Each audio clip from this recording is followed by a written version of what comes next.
Hello everyone, welcome back to your social science class. Today we are going to discuss our next lecture that is historical change in sectors. इससे पहले video में हमने पढ़ा था GDP और compare किए थे तीनों सेक्टर्स को और कंपेयर किया था और जीडीपी पढ़ी थी और हमें इससे पता चला कि जीडीपी हमारी इकोनॉमी को रन कराने के लिए कितनी इंपॉर्टेंट है। अब हम पढ़ेंगे कि प्राइमरी सेक्टर, सेकेंडरी सेक्टर और टर्शरी सेक्टर में क्या क्या चेंजेस आ रहे हैं। Firstly if you talk about primary sector, तो प्राइमरी सेक्टर में क्या क्या चेंजेस आए हैं। देखिए, शुरुआती दौर क्या था। देखिए, किसी भी कंट्री को का डेवलपमेंट जब स्टार्ट होता है तो शुरुआत में कंट्री के सारे लोग क्या करते हैं, वो प्राइमरी सेक्टर में काम करते हैं, एग्रीकल्चर फील्ड से जुड़ते हैं। तो इससे क्या होता है, उसके बाद क्या होता है, जब धीरे धीरे जुड़ने लगते हैं तो उसके बाद क्या होता है, चेंजिंग नेचर ऑफ फार्मिंग। उसके बाद फार्मिंग का नेचर चेंज होने लगता है। इससे क्या होता है, लोग क्या करने लगते हैं, एक्सेस अमाउंट में प्रोडक्शन करने लगते हैं। क्या करने लगते हैं, एक्सेस अमाउंट में प्रोडक्शन करने लगते हैं। अब जब एक्सेस अमाउंट में प्रोडक्शन करेंगे तो क्या करेंगे, बेकार फेंक देंगे क्या उसको? नहीं, क्या करेंगे, स्टोर करके रखेंगे वेयर हाउसेस में, कोल्ड स्टोरेज में, और उसे सेल करेंगे। लेकिन सेल करने के लिए एक चीज़ कैसे सेल करेगा, कैसे लेके जाएगा वो उस क्रॉप को, जो भी प्रोडक्शन उसने किया है उसको एक प्राइमरी से लोगों तक कैसे लेके जाएगा।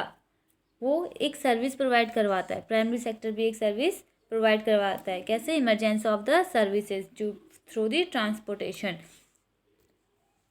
If you talk about now, let's move on the secondary sector. Secondary sector में क्या होता है, secondary sector basically known as manufacturing और इंडस्ट्रियल सेक्टर।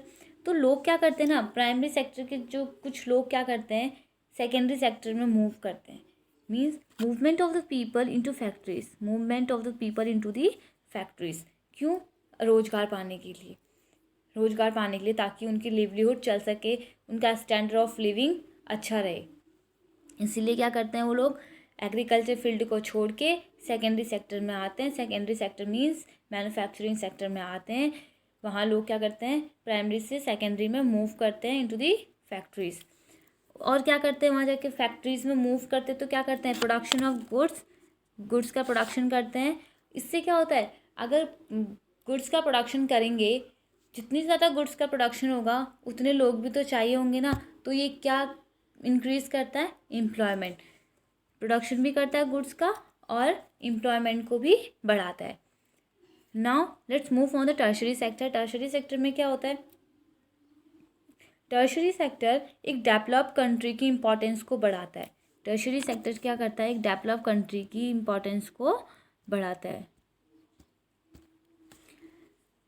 और मेन थिंग इज डैट कि प्राइमरी और सेकेंडरी के बगैर टर्शरी सेक्टर कुछ नहीं है।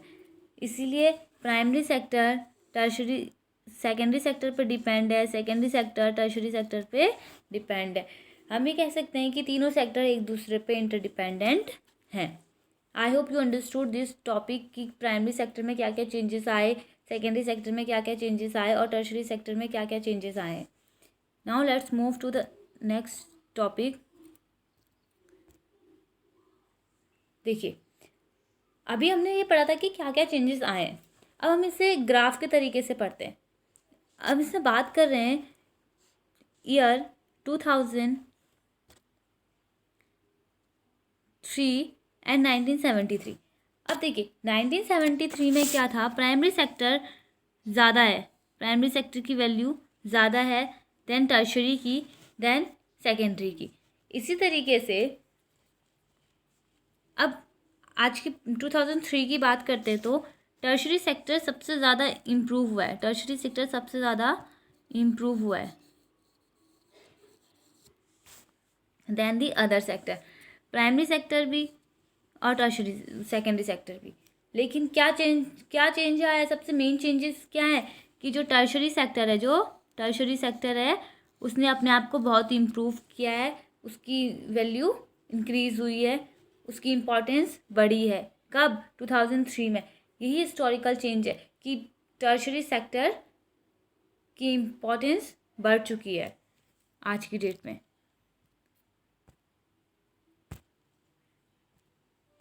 If we move to the next lecture, देखिए अभी हमने ग्राफ में देखा कि टर्शरी सेक्टर की इम्पोर्टेंस बढ़ गई है, टर्शरी सेक्टर ने अपने आप को बहुत इम्प्रूव किया है, तो उसकी वैल्यू बढ़ चुकी है। अब देखते हैं क्या क्या फैक्टर्स थे, ऐसे क्या रीजन थे कि टर्शरी सेक्टर राइज हो गया। Rising importance of the tertiary sector, tertiary sector की इम्पोर्टेंस कैसे राइज हुई।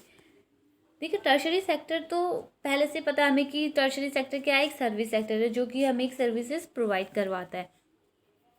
फर्स्ट पॉइंट इसमें है कि development of agriculture and industry led to the development of service sector. A few minute ago I told you that कि service tertiary sector और service sector agriculture और industry sector के बगैर कुछ भी नहीं है। टर्शरी सेक्टर को की इम्पोर्टेंस को रेज करने के लिए एग्रीकल्चर और इंडस्ट्री सेक्टर ने बहुत वाइटल रोल प्ले किया है। ऐसे एक एग्जाम्पल के तरीके से समझाते हैं। मान लो जाए ये स्टेट है, ये सिटी है एंड ये विलेज है। अगर हमें अपने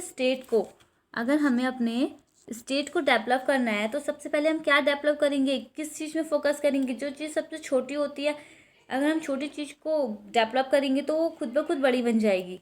तो अगर हमें अपने स्टेट को डेवलप करना है तो सबसे पहले हम किससे डेवलप करेंगे, अपने विलेज को, देन आवर सिटी, देन अपने आप ही खुद ब खुद एक स्टेट डेवलप हो जाएगा, then the state will called a developed state. इसी तरीके से अगर एग्रीकल्चर सेक्टर और इंडस्ट्री सेक्टर डेवलप करेंगे तो टर्शरी सेक्टर खुद ब खुद अपने आप डेवलप करने लगेगा।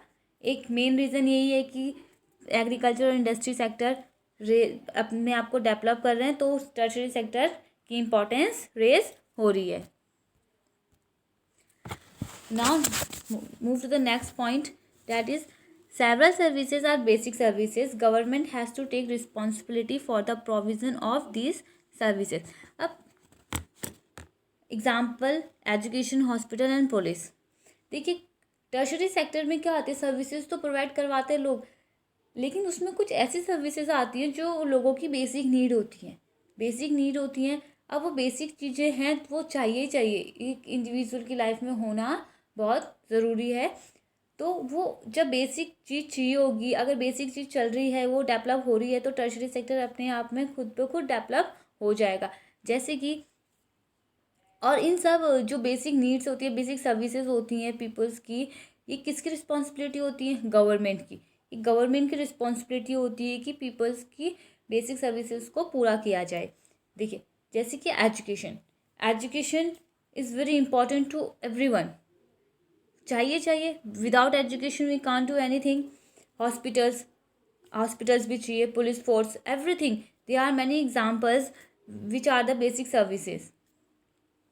तो जब बेसिक सर्विसेज ही टर्शरी सेक्टर्स के अंदर आ जाएंगी तो टर्शरी सेक्टर खुद ब खुद डेवलप हो जाएगा, उसकी इम्पोर्टेंस खुद ब खुद राइज होगी। Now move to the next point, that is growth of information, communication and technology. Information, communication and technology ये एक सर्विस है जो कि टर्शरी सेक्टर के अंदर आती है। लेकिन if you talk about our present age, अभी की बात करें तो information, communication and technology play a vital role in today's generation.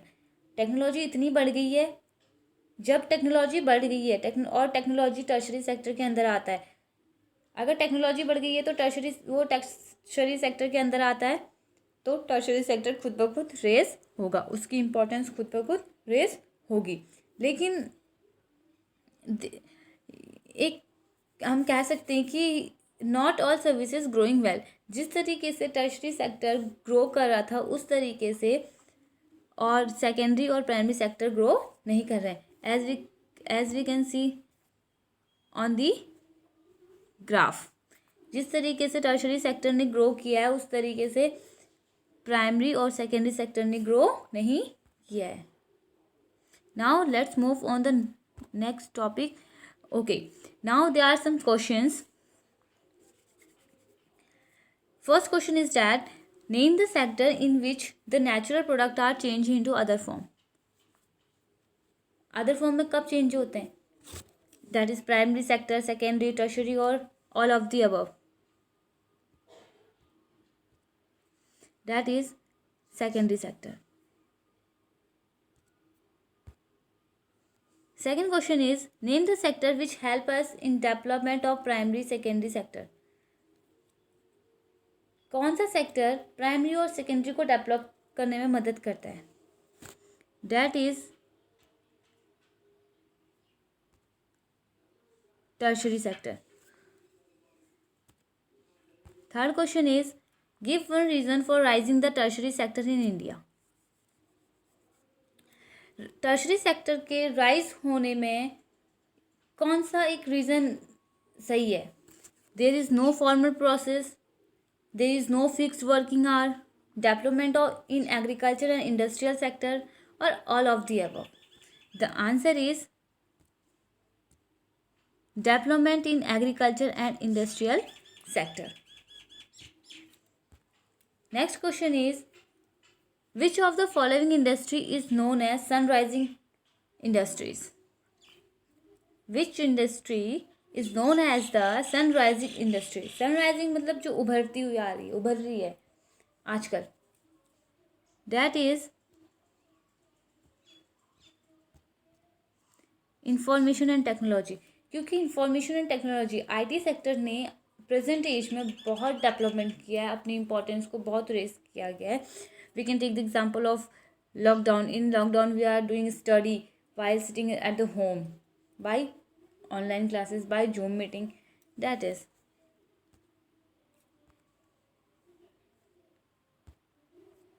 next question is, which of the following sector is the largest employer in India? अच्छा, largest employer in India, सबसे ज़्यादा employ कहाँ होता है? सबसे ज़्यादा एम्प्लॉयर कहाँ है इंडिया में? That is in primary sector. Sorry, that is in primary sector. That's it for the lecture. Thank you.